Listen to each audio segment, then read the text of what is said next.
je pense, que la tâche du prochain siècle, en face de la plus terrible menace qu'ait connue l'humanité, va être d'y réintégrer les dieux. André Malraux.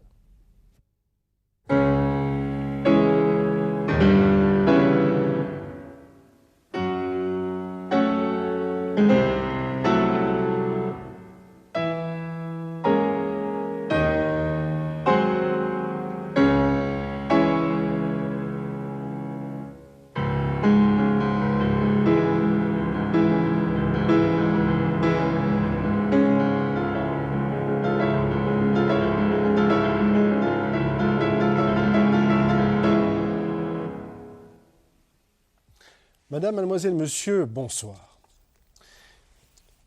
C'est l'histoire d'une petite fille qui, enfant à Marseille, regardait avec ravissement la mer dans les yeux des vieillards et qui, aujourd'hui, 50 ans plus tard, poursuit inlassablement, obstinément, passionnément cette même quête d'immensité, cette présence dans les yeux de ses contemporains, comme elle espère la rencontrer ce soir au-delà des caméras, dans les vôtres. Christiane Singer, bonsoir. Bonsoir. Écrivaine, vous êtes l'auteur d'une dizaine de romans, tous publiés chez Albin Michel, dont certains ont été récompensés par la critique. Ce fut le cas de La mort viennoise, prix des libraires 1979, Histoire d'âme, prix Albert Camus 1989, et Une passion, prix des écrivains croyants en 1993. Cette passion, récemment rééditée en format de poche dans la collection Espace Libre, toujours chez Albin Michel, c'est celle des amours interdites d'Abélard et d'Héloïse, à laquelle vous prêtez votre voix et votre plume entre ciel et chair, comme le suggère très justement le sous-titre de la réédition. On vous doit aussi plusieurs essais, ou plutôt plusieurs guides de voyages intérieurs. Citons Du bon usage des crises, dans la même collection Espace Libre, L'urgence d'aimer aux éditions Clairvision, et plus récemment, Éloge du mariage, de l'engagement et autres folies, de nouveau chez Albin Michel, que nombreux de nos téléspectateurs ont déjà lu ou s'apprêtent à lire. Fille d'un père juif, dont la plus grande partie de la famille a disparu dans la Shoah, et d'une mère chrétienne, vous avez été élevée dans le catholicisme. Tenté un temps, comme la plupart de vos contemporains, par la religion de la raison, comme vous dites, vous avez retrouvé la veine mystique du christianisme après avoir goûté au mystère de la Kabbale, à la sagesse du bouddhisme et à la Personal Leibtherapie de Karl Fried Graf Durkheim, le sage de la forêt noire, la thérapie initiatique du corps et du souffle. Un corps qui, selon vous, doit s'ouvrir pour l'accueillir. L'accueillir avec un L majuscule.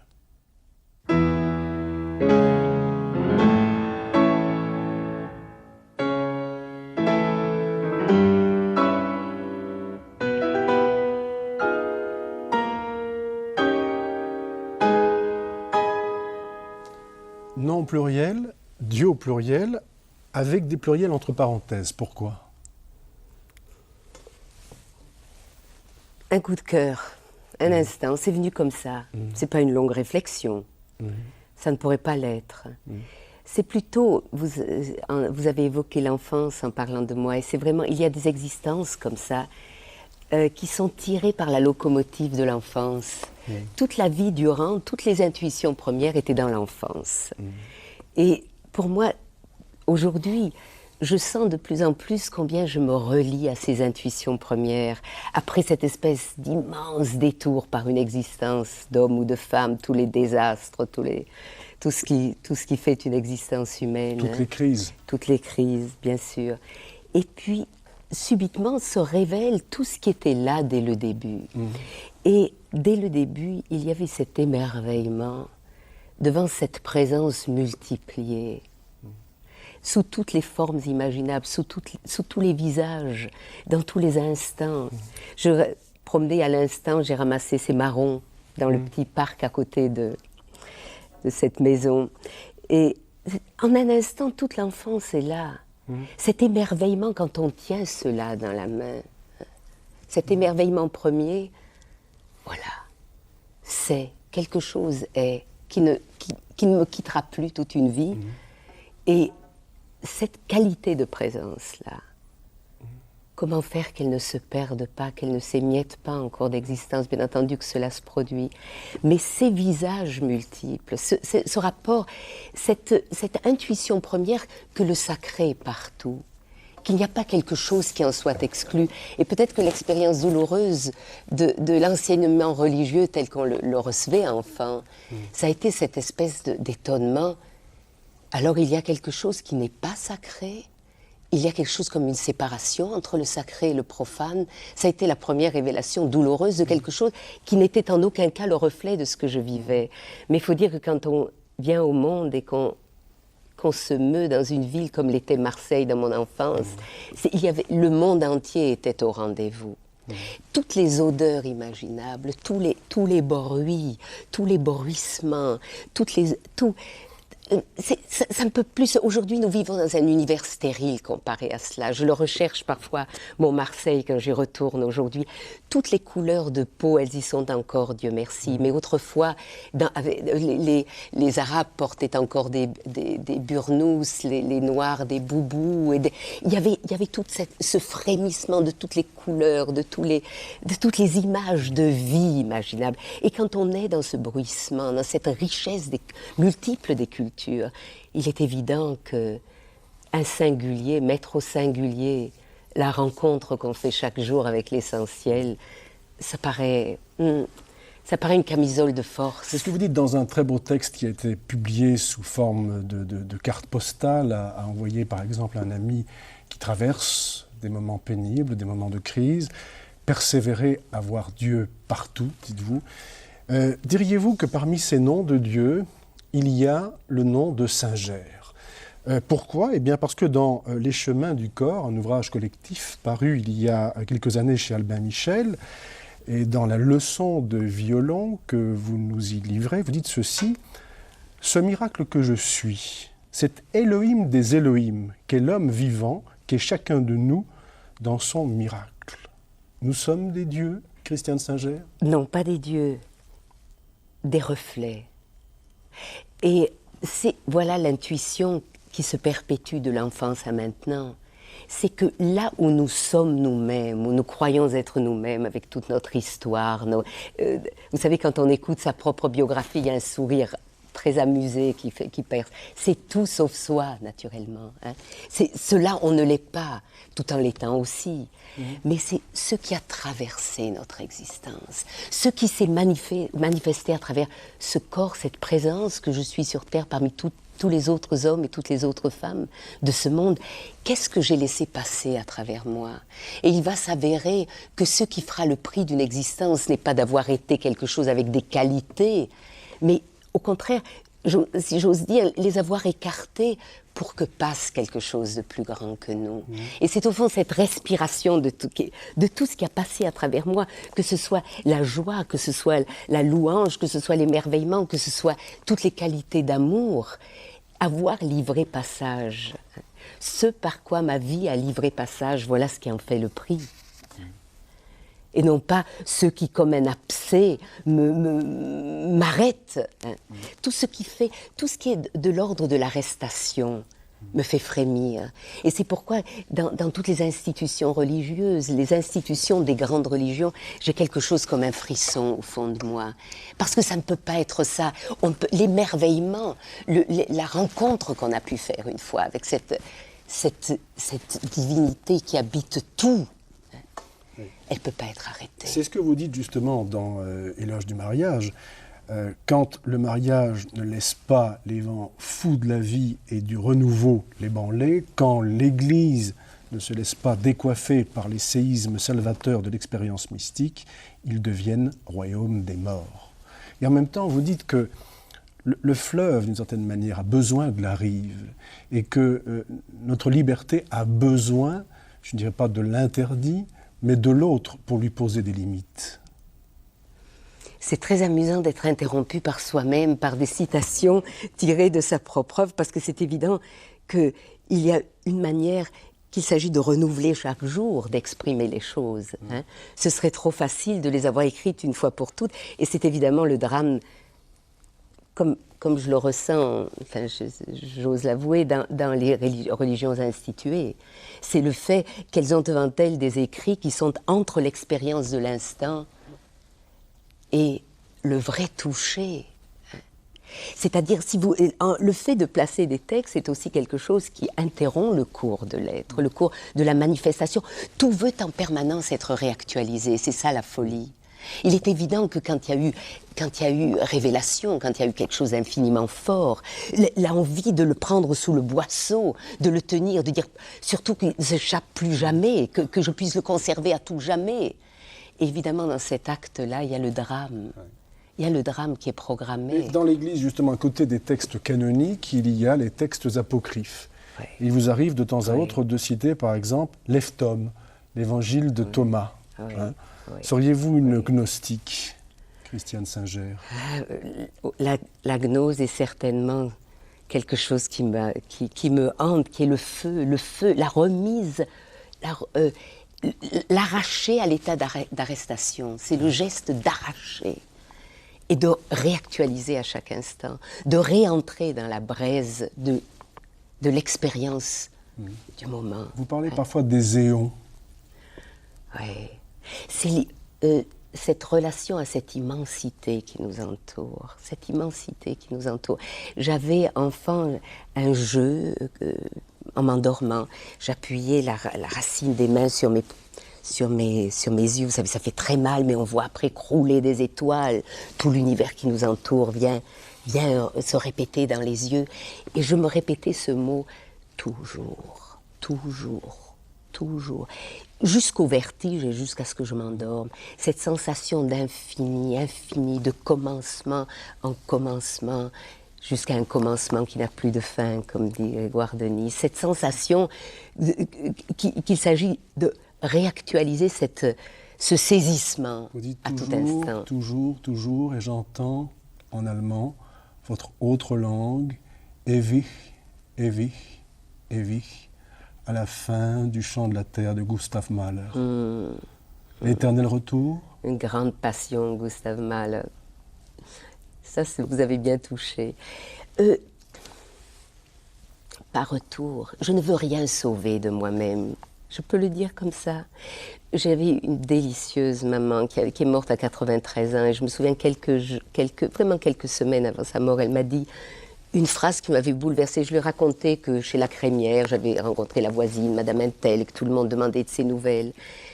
Et pour la retenir sur cette terre, pour lui donner le reflet de l'importance qu'elle avait pour les êtres qui l'entouraient, et me regardant avec une tendresse infinie, elle me dit « Je t'en prie, laisse-moi être oubliée. »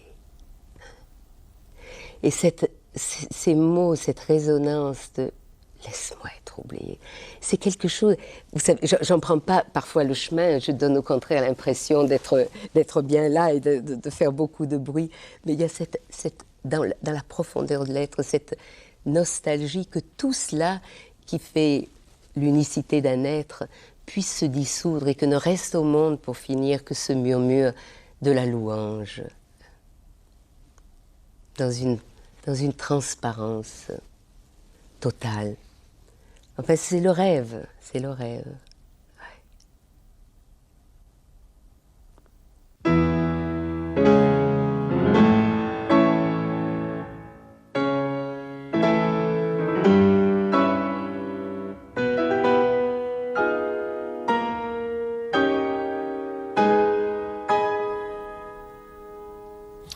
L'enfance, je l'évoquais dans l'introduction, vous en avez parlé dans le premier chapitre, l'enfance, un sujet qui vous tient à cœur. La preuve, encore et toujours, avec votre image.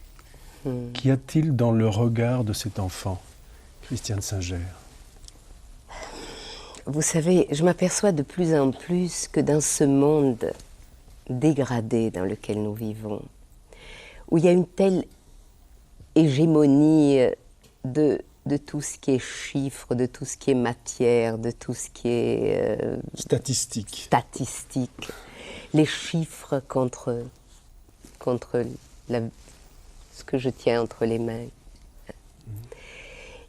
L'enfant est l'ultime provocation.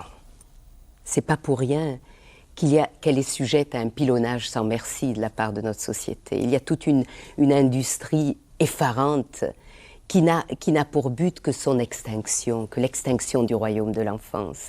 Vous savez, quand on place un enfant de 3 ou de 4 ans devant un ordinateur, c'est du meurtre, tout bonnement. L'âge, la petite enfance, c'est l'âge des noces avec le réel, des noces avec le sens, l'essence. C'est-à-dire quand un enfant touche tout, vibre avec tout, se roule dans la terre, prend tout à la bouche, goûte tout. Enfin, c'est l'extase des sens.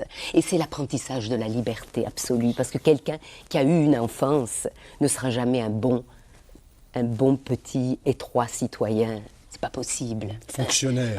Non, un fonctionnaire de vie ne pourra jamais l'être parce qu'il a pris contact avec l'immensité du réel qui l'entoure. Hein. Donc, il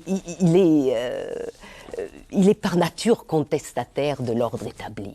Alors cette enfance, il faut la radier. Et il y a quelque chose de cet ordre qui est en cours dans le monde. Un ami arabe me disait, lorsque nous rentrions des écoles coraniques, nous avions les yeux pleins de gazelles. Et regarde les enfants aujourd'hui avec leurs espèces de rectangles dans les yeux de l'écran, hein, où on déverse comme dans une bouche d'ordures tous les déchets hein, que crée cet univers créateur de déchets.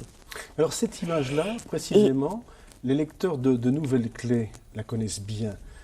En effet, au printemps 98, vous l'aviez choisi, à la demande de Marc de Smet, comme votre icône. Et vous l'aviez mise en parallèle avec une autre image, qui était l'image d'un sublime, d'un vieux rabbin qui est tourné vers l'intérieur. Alors, quelle était la correspondance, si je puis dire ? Dans la tradition de la Perse ancienne, on dit des enfants qu'ils sont les passerelles entre les hommes et les dieux. Et c'est ce qu'ils sont en fait. C'est bien, ils apportent cette dimension de l'autre versant du monde, la face cachée du monde, qui est en perpétuel frôlement avec la face visible du monde dans laquelle nous évoluons. Et ce qui se passe, c'est qu'en détruisant l'enfance, on détruit la dimension de la vieillesse en même temps. Parce qu'il n'y a qu'une vieille personne qui a connu toutes ces métamorphoses qu'offre la traversée d'une existence, qui peut retourner ce regard vers l'intérieur et voir ce que l'enfant regarde au loin. Ce regard tourné vers l'intérieur et ce regard qui fixe l'infini, qui le caresse, qui le frôle, qui s'y perd, ce sont deux qualités d'être semblables.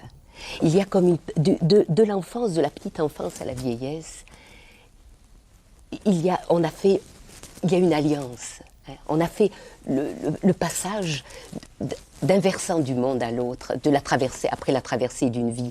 Les qualités qui sont celles de l'enfant sont celles du vieillard dans sa sagesse profonde. Pour enfant, Christiane Singer, en voilà une autre d'enfant. Vous reconnaissez ? Elle est grave, hein. À l'époque, on ne souriait pas devant le photographe. On ne faisait pas semblant sunny boy and sunny girl. On restait dans l'être, on regardait cet homme, ce photographe, on regardait. C'est vous. On était sérieux. À 4 ans. Oui. Hein? À la sortie à la fin, il y a encore quelque chose comme la guerre dont on vient d'émerger. Oui.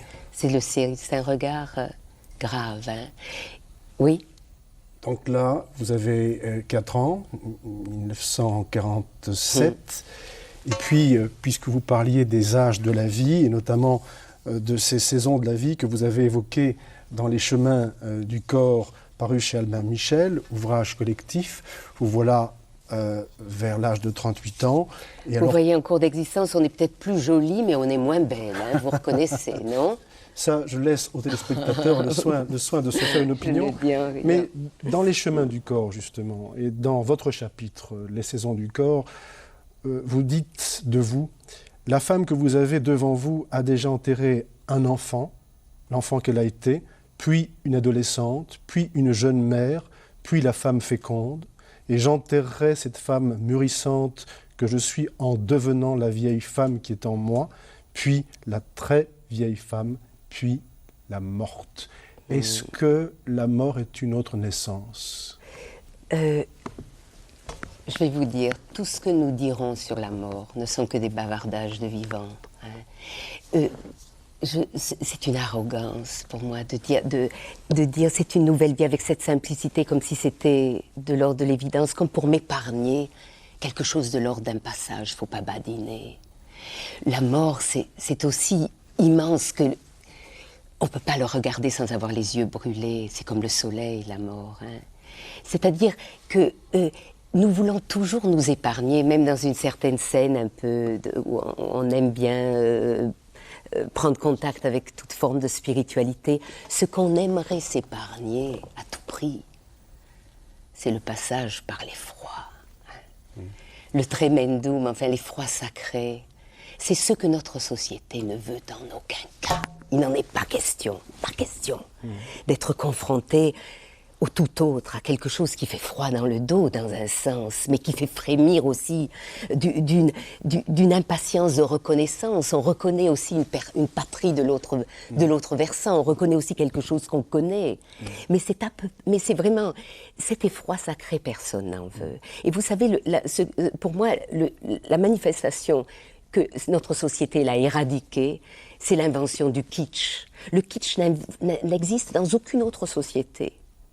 Le kitsch, c'est lorsqu'un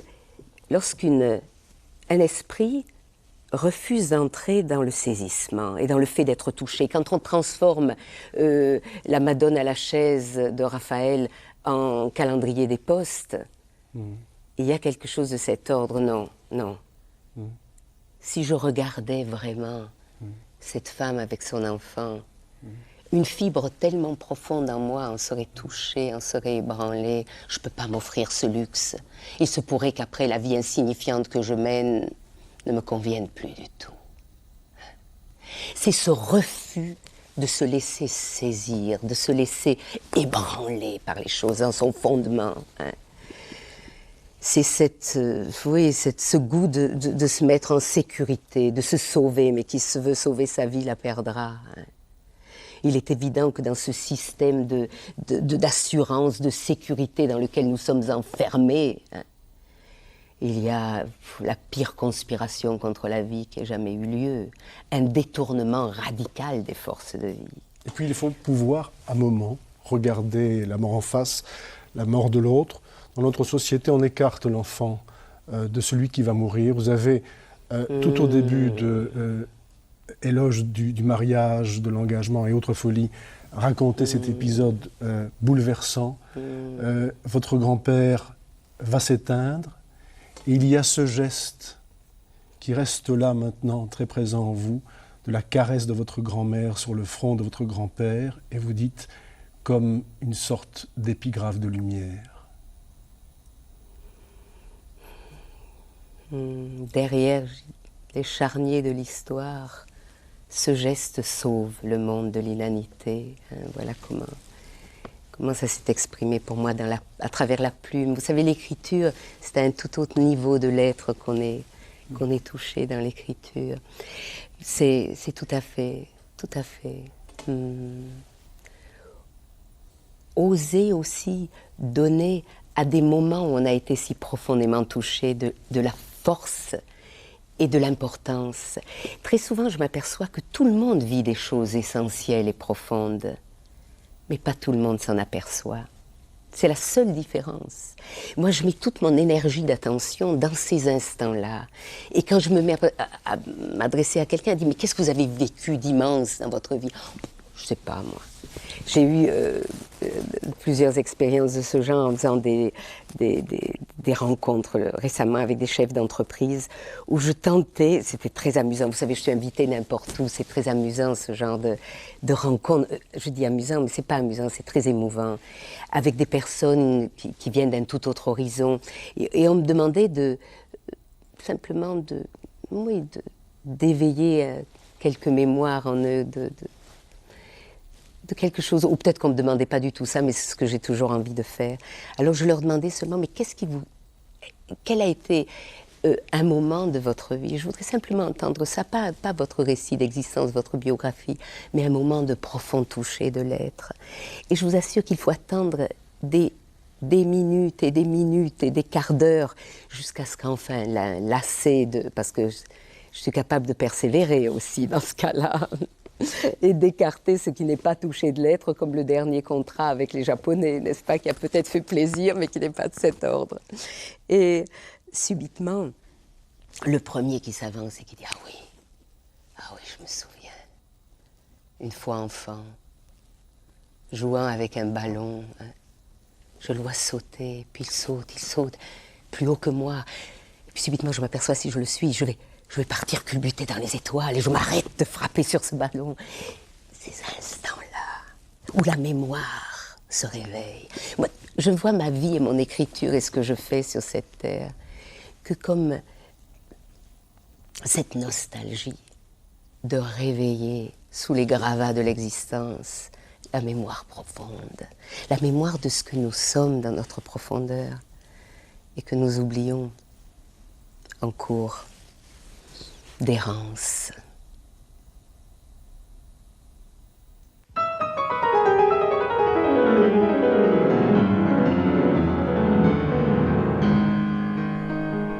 Un arbre qui tombe fait plus de bruit que toute une forêt qui pousse.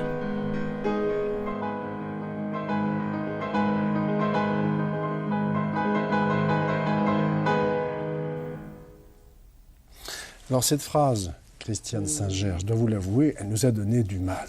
Parce qu'on en a cherché l'auteur, on a feuilleté tous les dictionnaires de citations possibles, tout ce qui existe dans le domaine de la pensée universelle, phrase d'auteur inconnu. Peu importe finalement qui l'a dite, qui l'a écrite, voilà. L'important c'est ce qu'elle vous dit à vous. Voilà. Et que vous dit-elle? C'est un chien sans collier, oui, mais elle me dit beaucoup.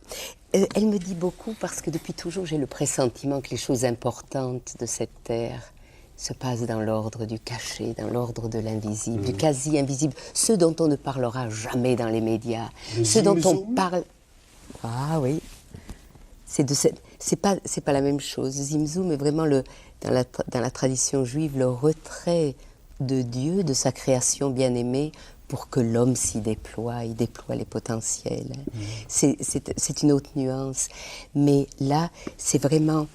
Les grandes choses de la vie ne sont pas visibles. Si on reste dans la tradition juive, il est dit que le monde est porté par 36 justes. Hein. C'est un nombre symbolique. Et il est dit aussi que chaque fois qu'on croit en reconnaître un, qu'on dit comme ça, oh, tu as vu, ça s'en est un. Il cesse à l'instant même de l'être. Repéré, trouvé, dans le faisceau des caméras, il cesserait de l'être. Tout ce qui est grand est de l'ordre du mystère. Et ça, dans le type de société dans laquelle on est, société de l'image, société de la représentation, de tout ce qui est extérieur, vous pouvez bien imaginer. Et comment? Vous pouvez bien imaginer que là, ce qui est vraiment de l'ordre de la profondeur, vous ne le rencontrerez que par mégarde. Parfois, comme ça, ça se faufile quelque part de façon tout à fait inattendue. Et c'est ça qui me touche beaucoup, et donc pour lequel nous n'avons plus d'organes à notre époque.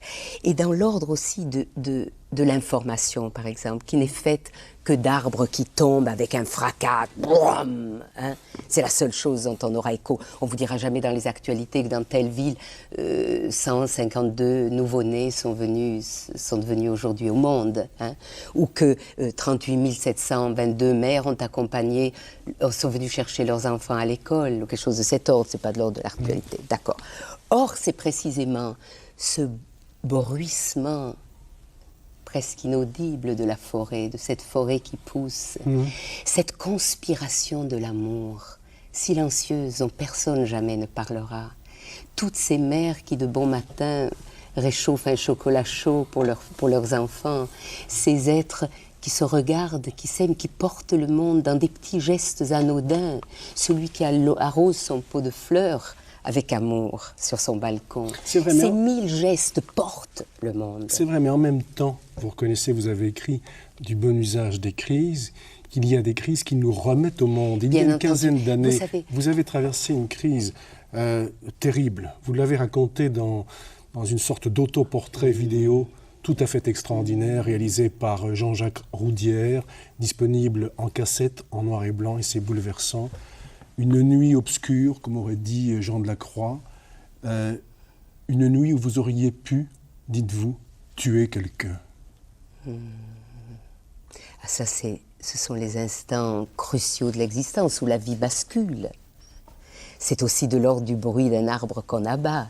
Certainement, c'est le moment dramatique, mais qu'est-ce qu'on va en faire? Est-ce qu'on va le rejeter au fond de l'inconscient ou est-ce qu'on va en faire l'objet même de la métamorphose? Et qu'est-ce que vous en avez fait de cet arbre? J'en ai fait, je crois que c'est lorsqu'on a touché sa misère profonde, la misère de chaque homme incarné, le fait que dans chacun de nous est le pire comme le meilleur, quand on peut dire tout ce qui est sur cette terre est aussi en moi, quand dans cette humilité, mais épouvantable, dans cette horreur de dire quoi, ça aussi, c'est moi, dans l'audace de le regarder, se produit quelque chose qui est de l'ordre de la grâce et qui fait basculer le réel. Et là, c'est vraiment le mot de Saint Jean qui dit « Il est mort, le juge de mes frères ». À partir de ce moment-là, celui qui serait capable de juger en moi n'existe plus. Est-ce que Jörg Haider est votre frère? Si je le rencontre, je regarde, et que je le rencontre, que je regarde, que je croise son regard, ce que j'ai fait, si j'avais l'occasion de lui parler, je vais vous dire quelque chose. Je n'ai jamais rencontré quelqu'un. J'ai rencontré des êtres qui, du point de vue du social, sont redoutables. Sans qu'à un moment donné, dans cet échange de regards, je ne traverse pas l'image qu'on se fait de celui-là ou de celle-là. En traversant cette représentation, cette arrestation dans laquelle il est tenu, lui-même, où il s'est mis lui-même, hein, bien entendu, pour rencontrer après l'être qui habite derrière toutes ces apparences. Hein. Vous me parlez à un autre niveau de l'être. Au niveau du politique, je suis dans une vigilance absolue et je ne répondrai pas dans cette dimension-là, bien entendu que non. Hein, les qualités qu'on met sur cette terre, lorsqu'elles sont dangereuses, doivent être prises dans le faisceau de la vigilance des autres, c'est évident. Vous me référez... Mais là, je me réfère à toute autre chose. Dans chaque être, aussi terrifiant soit-il, aussi criminel soit-il, il y a cette icône de Dieu qui l'habite, qui est en lui. Et ça vous vient d'où, ça? Vous citez très régulièrement Baal Shem Tov, qui est le fondateur du racidisme, et qui disait « La lutte contre le mal prend un tour décisif lorsque l'on prend conscience que même le mal contient quelque chose de divin. » C'est une telle intuition, mais tellement profonde. Je peux vous assurer, il m'arrive des choses en permanence. Quand je me penche sur quelque chose d'historique ou de quelque chose de politique d'aujourd'hui, j'ai la même compassion profonde pour les bourreaux que pour les victimes. Je vais vous dire quelque chose, ça peut pas se dire, il faudrait pouvoir en parler longuement. Il faudrait pouvoir en parler longuement parce que ça peut choquer. Hein. Il y a pire que d'avoir été victime et d'avoir été bourreau. C'est à eux que doit aller le premier geste de compassion. J'ai été invitée il y a peu de temps par l'UNESCO pour parler pour un congrès qui avait lieu sur la pédophilie sur Internet. Et j'ai dit, tant que nous n'organiserons pas un réseau de soutien à ceux qui sont tombés dans une telle dégradation de l'être, nous n'aurons rien fait. C'est un peu ce qu'a fait Thich Nhat Hanh en faisant venir les GIs qui avaient détruit son village au Vietnam, hein, et en les rencontrant. Hein. Ou il y a d'autres initiatives de cet ordre. Chacun joue un tragique rôle dans cet univers de déchirement qu'est notre monde. Et j'ai ce regard, il m'est arrivé récemment quelque chose de très récemment, il y a quelques années, je regardais avec l'un de mes fils, en passant, je vois un jeune homme qui était qui était interviewé par un journaliste à la télévision et qui avait tenté d'échapper à l'extrême droite dans lequel il s'était embrigadé et qui était poursuivi. Alors on le filmait seulement de dos et il était poursuivi par les siens et il disait « Je ne sais pas comment je vais survivre, je suis menacé de mort, je veux sortir de là, c'est l'enfer, je ne veux plus, etc. » Bon, interview.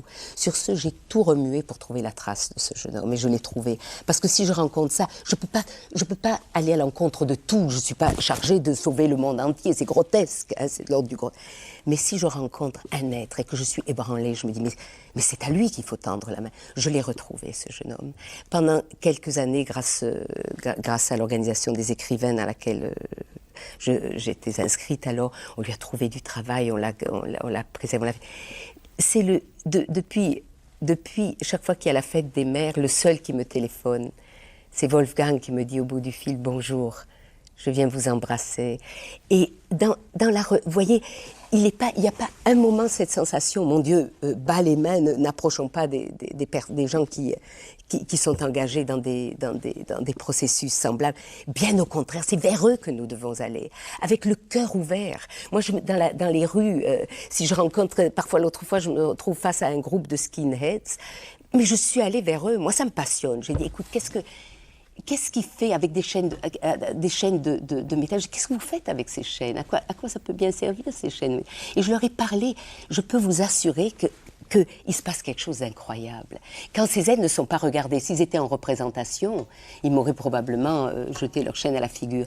Mais là, dans la surprise de la réaction de quelqu'un qui s'approche avec innocence et qui les regarde comme ces jeunes gens qu'ils sont et dont je vois immédiatement le regard interrogateur sur le monde, le regard désolé de rencontrer un monde où leur jeunesse ne trouve pas à s'exprimer d'une manière qui soit belle, qui soit vivante, et qui se sont laissés dévoyer, laissés entraîner dans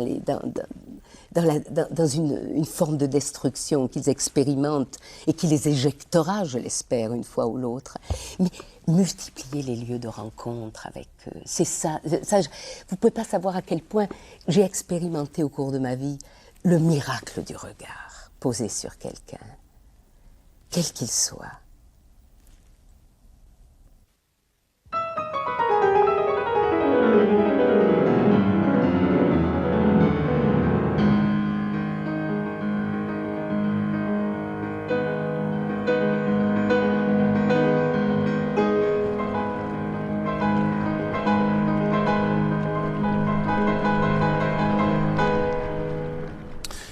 Christiane Singer, là aussi, vous nous avez mis au défi. Vous vouliez un fleuve comme symbole. Alors, c'est difficile de vous amener le fleuve en studio. Tout ce que nous avons fait, Jacques Dochamp en tête, c'est planter une caméra sur l'autre rive, en bord de Meuse. Là, nous sommes exactement ici.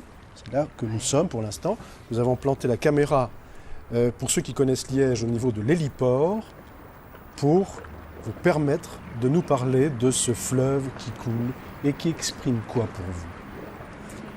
C'est pour moi la totale fascination du réel. C'est-à-dire que nous avons en ce moment l'impression, regardez, que ce qui est vraiment réel, c'est les choses dures là-haut, hein, cette ville. Or, ce qui a vraiment qualité d'éternité, c'est cette fluence-là. Et comme nous sommes les malheureux enfants de Parménide, et que nous n'avons pas dans notre imaginaire collectif intégré Héraclite et cette fluence de la vie. Pantareil. La fluence comme symbole de l'existence, mais seulement pour le supporter, il faut avoir le pied marin. Que tout à chaque instant se dissout sous nos mains, sous nos doigts. Hein. Que l'irréalité, c'est ce que nous sommes en train de vivre. Et on nous a appris avec Parménide que ce qui est réel, c'est ce sur quoi on se cogne, ce sur quoi on se fait un bleu en se heurtant. Et c'est exactement la part du réel insignifiante, comme la physique quantique nous le reflète aujourd'hui. C'est absolument fascinant. Héraclite, on ne se baigne jamais deux fois dans la même eau. Justement. Et vous savez, cette sensation-là, c'est encore quelque chose que j'ai connu dans l'enfance, mais de façon incroyable. Il y avait dans La Gare des Michards, vous vous souvenez peut-être de ces... vous avez aussi étudié la littérature dans la... Il y a un passage de Bossuet. C'est le sermon du Carême, tenu en 1662 au Louvre devant la cour assemblée. Et devant ces hommes de pouvoir, vissés sur leur trône, hein, de façon définitive, Bossuet se lance et dit « Tout fuit, messieurs, tout fuit. Et pendant que vous croyez en cet instant être assis fixement à votre place, un courant vous emporte et vous éloigne vers votre propre destinée. Vous vous éloignez les uns les autres. » Et c'était dans ce texte, j'étais, moi, bouleversée. Je le relisais indéfiniment en me cramponnant à ma chaise et en sentant « Sacrée folie, c'est lui qui a raison. » C'est lui qui a raison. Et cette sensation-là, quand elle accompagne une existence, quelle liberté aussi, quelle liberté de savoir que ce que nous prenons pour une réalité insoulevable n'a son poids que parce qu'on est nombreux à la prendre pour une réalité insoulevable. Et que cette société dans laquelle nous nous meuvons en croyant qu'elle est plus lourde qu'une armoire normande, qu'on ne peut pas bouger ça, en vérité, c'est le produit de notre imaginaire, mais qui s'est concentré comme un abcès. Et c'est l'image en même temps de la vie qui coule. Et dans Patience brûlante, cette très belle vidéo que je recommande à nos téléspectateurs, vous livrez que l'obsession de toute votre vie a été de laisser passer quelque chose. Oui, c'est tout à fait ça. Ouais. Laisser passer ne quoi? Ne pas faire obstacle. Mais si je savais, si nous savions, ce ne serait plus ce qui cause tant d'émotions quand cela passe. Mais en même temps, c'est ce que Durkheim a voulu nous laisser en héritage à travers la light-thérapie, quand il dit par exemple à Jacques Casterman, dans les fameuses leçons que ce dernier a publiées aux éditions du Rocher, laissez passer la grande vie dans votre petite vie, c'est ça? C'est cette visite, cette grande hospitalité que nous pouvons offrir dans ces petits corps que nous sommes à une force qui nous dépasse de toutes les façons. Et en même temps, ces instants de frôlement.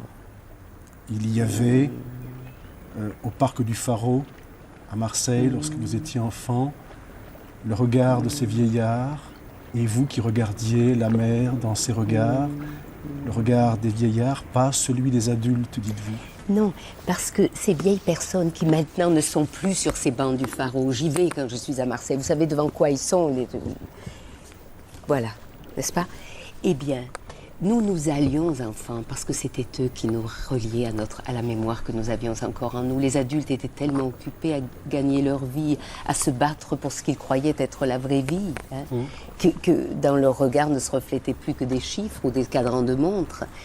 Mais lorsque nous allions jouer dans les parcs et que de temps en temps une de ces vieilles personnes tournait son regard d'éternité vers nous, alors nous savions que nous étions rentrés à la maison, que nous n'étions pas sujets à une illusion en croyant qu'il y a une autre qualité de réalité sur cette terre que celle que nous reflétaient les adultes. Allez, Christiane Singer, bon, on va remonter le temps, on va oublier la télévision. Je vais vous proposer de faire quelque chose qu'on ne fait jamais à la télévision. Je vous propose de nous taire, de nous tendre la main. Donnez-moi votre main gauche. Voilà. Nous allons, unis avec nos téléspectateurs, tout simplement regarder, non pas la télévision, mais regarder ce fleuve qui coule et laisser passer à travers cette image la présence pendant 1 minute. D'accord? Avec bonheur.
Christiane Singer, dans Une passion, ce superbe roman qui vous a valu en 1993 le prix des écrivains croyants de langue française, page 26, vous écrivez, c'est Héloïse qui parle, Héloïse entre Abélard et Bernard de Clairvaux, entre la raison et la mystique. Elle écrit « Dieu n'a d'autres mains que les nôtres pour faire sur cette terre tout ce qu'il y a à faire. » Alors, la question que je pose à Héloïse, que je vous pose, est-ce que nos mains seront capables, au siècle prochain, de faire le travail qu'il reste à faire pour qu'il advienne?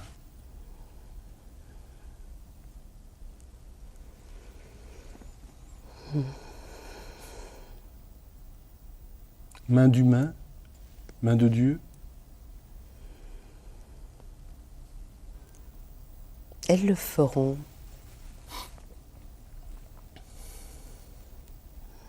Moi, j'ai foi surtout dans tous ces merveilleux jeunes gens que je rencontre et qui ont de nouveau le sens de la solidarité que notre génération avait perdu.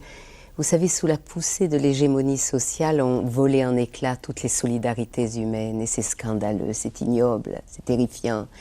Quelle qu'elle soit, le couple, la famille, la guilde professionnelle, en fait, tout ce qui était reliance entre les hommes. Et c'est ça la tragédie, c'est que cet espace entre, puisque ce qui vient de se créer entre nous pendant cette heure de rencontre, c'est évidemment entre. Ce que Martin Buber a appelé le « et » entre toi et moi, le mot important est bien sûr le « et ». C'est cet espace qui respire entre nous, comme l'espace qui respire entre les berges du fleuve. Cet espace de respiration, de cesser d'avoir la fixation sur les êtres eux-mêmes, mais sur cette relation entre eux. Et si nous parvenons à retrouver cette solidarité profonde d'être à être, à savoir que ce que je fais pour mon prochain, c'est au cœur de mon cœur que je suis atteinte par ce geste. C'est pas quelque chose qui est tourné vers l'extérieur. Je viens d'apprendre il y a 2-3 jours dans une ferme voisine qu'avait brûlé un élevage porcin, mais ça va vous paraître un peu bizarre de parler de... Tout est dans tout. Tout est absolument, et en particulier quelque chose qui ça vraiment pas à première vue de rapport. C'était justement un élevage exemplaire où les cochons vivaient en entière liberté. Et le lieu a brûlé où étaient tenus les petits cochons nouveau-nés. Qu'est-ce qui s'est passé? Toutes les laits se sont précipités dans le brasier. On n'a pas pu les retenir et elles y ont brûlé. Et ce que je trouve si beau là-dedans, c'est pas l'amour maternel, c'est pas de cela qu'il s'agit. C'est pas du tout cela. C'est qu'elles sont allées retrouver leur être profond. C'est une part d'elle-même qui brûlait dans ce brasier. C'est pas, elle ne pouvait pas laisser brûler une part d'elle-même. Et c'est cette image que je trouve si forte. C'est pas aller chercher quelque chose d'extérieur à moi. Dans mon frère, dans l'autre, dans mon prochain. C'est la part la plus profonde de ce que je suis, que je rencontre. Et c'est comme ça qu'elle m'est révélée. Et il est temps de retrouver cette relation-là. Et en même temps, vous dites quelque part... Nous devons délivrer le monde de nous-mêmes. Vous racontez ce retour à Vienne d'un rabbi qui vit aux États-Unis. Ah oui, si vous permettez que j'évoque cette histoire, c'est une des histoires avec laquelle je termine un livre dans lequel j'ai mis beaucoup de moi-même, qui s'appelle Rastenberg, qui est l'histoire de cette étrange maison où je vis, où la vie m'a jetée, en somme. Et cette histoire m'avait tellement bouleversée, elle est à l'origine de l'écriture de ce livre. Un vieil homme, un vieux rabbin new-yorkais était venu à Vienne parler de la tradition dans un grand amphithéâtre de l'université. Et il était poignant, il était bouleversant de présence et de lumière. Et à un moment dans les discussions, ne voilà-t-il pas qu'une femme, à ma grande consternation, et là aussi c'est une leçon extraordinaire, que c'est souvent l'irritation, ce qu'on voudrait à tout prix éviter, qui crée après un fruit extraordinaire et considérable. Même là, nous n'avons pas à juger de ce qui est bon ou de ce qui ne l'est pas. Elle a posé une question de cet ordre. Pourquoi avez-vous attendu 50 ans pour revenir dans la ville où vous êtes né? hein. Alors moi, je me doutais pourquoi il n'était pas retourné. Bon. Mais cette question, dans sa vulgarité première, ou dans ce qu'elle avait de heurtant, nous a valu cette réponse extraordinaire. Et ce vieil homme a dit, vous voulez vraiment que je vous réponde, madame ? Je suis un très vieil homme et je vais bientôt faire le passage. Et je me suis demandé dans la profondeur de mon être, qu'est-ce que je pourrais faire pour aider ce monde comme il va? Qu'est-ce que je pourrais faire encore de ces jours qui me restent à vivre? Et la réponse est venue fulgurante. Ne laisse aucune trace de ta souffrance sur cette terre si tu veux vraiment faire quelque chose pour ce monde. Alors je me suis dit, mais toute ma vie, j'ai essayé de transmuer cette souffrance de la dernière guerre en énergie de vie.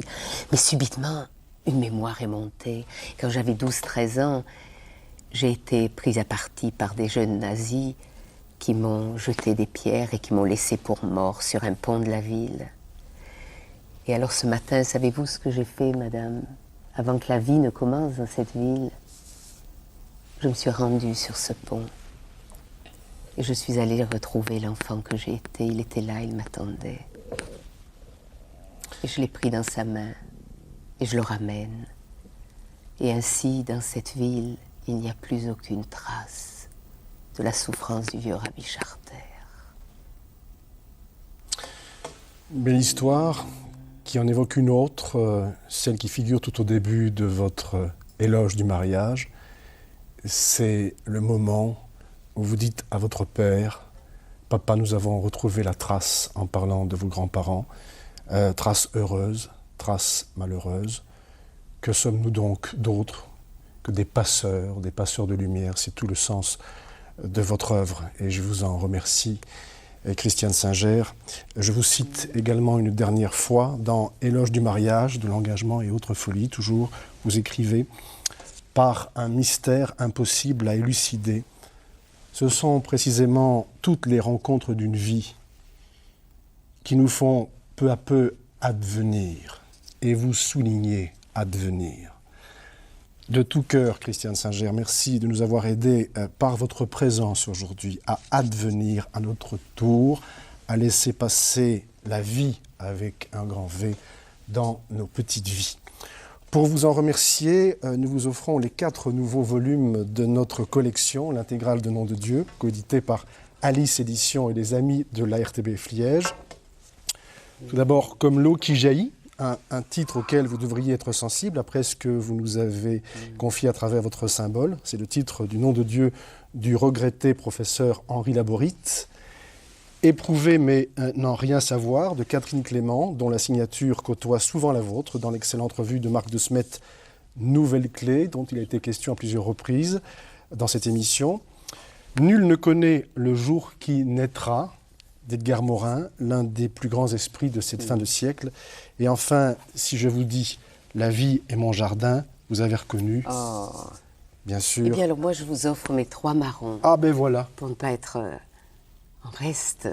Merci. 3 marrons contre 4 beaux livres. Dans le parc de la Bovry. Nous vous en remercions. Ils constitueront en quelque sorte dans notre bureau la mémoire de cette simple trinité que nous avons partagée depuis une heure avec vous.